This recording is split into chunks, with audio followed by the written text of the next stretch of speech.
اعوذ باللہ من الشیطان الرجیم بسم اللہ الرحمن الرحیم۔ امیر المؤمنین امام علی علیہ السلام نے ارشاد فرمایا، اپنی بیٹی کی مرضی جانے بغیر کسی کے ساتھ اس کی شادی نہ کرو، کیونکہ وہ اپنی خوشی خود بہتر سمجھتی ہے۔ پس کسی کے بارے میں سوال کرنے پر اگر خاموش رہے یا رونے لگے یا مسکرا دے تو سمجھنا کہ وہ راضی ہے، لیکن اگر انکار کر دے تو پھر اس کے ساتھ اس کی شادی مت کرنا۔ مولا امام جعفر صادق علیہ السلام کا فرمان ہے، مناسب گھرانے میں شادی کرو، کیونکہ خاندان کی خصوصیات بچے میں منتقل ہوتی ہیں۔ امام جعفر صادق علیہ السلام فرماتے ہیں، دیگر فرقوں میں شادی کرو مگر اپنی بیٹی ان میں نہ دو، کیونکہ عورت اپنی شوہر کا ادب لیتی ہے اور وہ اسے اپنی دین پر مجبور کرتا ہے۔ فرمان حضرت امام رضا علیہ السلام ہے کہ جب کوئی لڑکا تمہاری لڑکی کے لیے رشتہ مانگے اور تم اس کے دین اور اخلاق سے راضی ہو تو اس سے شادی کر دو، اور اس کی غربت اور تنگ دستی کی وجہ سے تم اسے منع مت کرو۔ امام جعفر صادق علیہ السلام نے فرمایا، جو لڑکا کسی لڑکی سے مال و دولت یا خوبصورتی کی وجہ سے شادی کرے گا، نہ اس کو مال ملے گا اور نہ خوبصورتی، لیکن جو کوئی لڑکی کے دیندار ہونے کی وجہ سے شادی کرے گا، اللہ اس کو خوبصورتی اور مال و دولت عطا کرے گا۔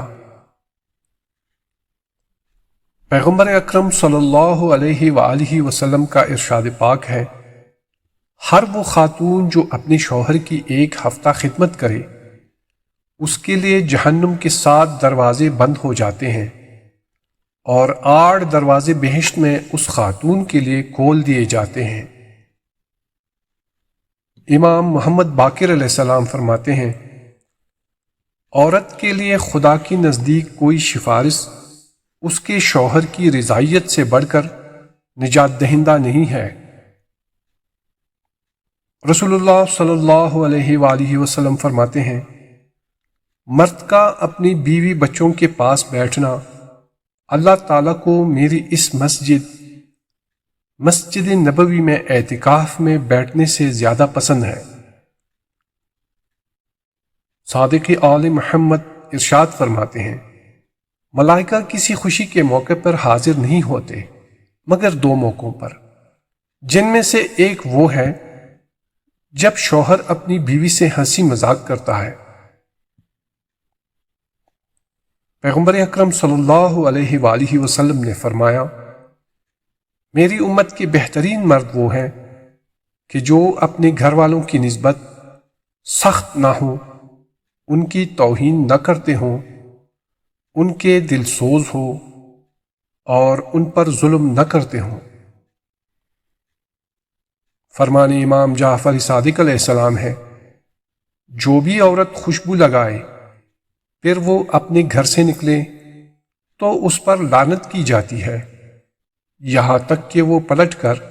اپنے گھر کی طرف آ جائے۔ امام موسیٰ کاظم علیہ السلام فرماتے ہیں، جس دن عرش الہی کے سایہ کے علاوہ کوئی سایہ نہیں ہوگا، اس دن 3 گروہ عرش الہی کے سائے اور خدا کی پناہ میں ہوں گے۔ وہ شخص جو اپنے مسلمان بھائی کی شادی کا زمینہ فراہم کرے، وہ شخص جو اپنے مسلمان بھائی کی خدمت کرے، اور وہ شخص جو اپنے مسلمان بھائی کے راز کو چھپائے۔ اللہم صلی علی محمد وآل محمد وآل محمد وآل محمد۔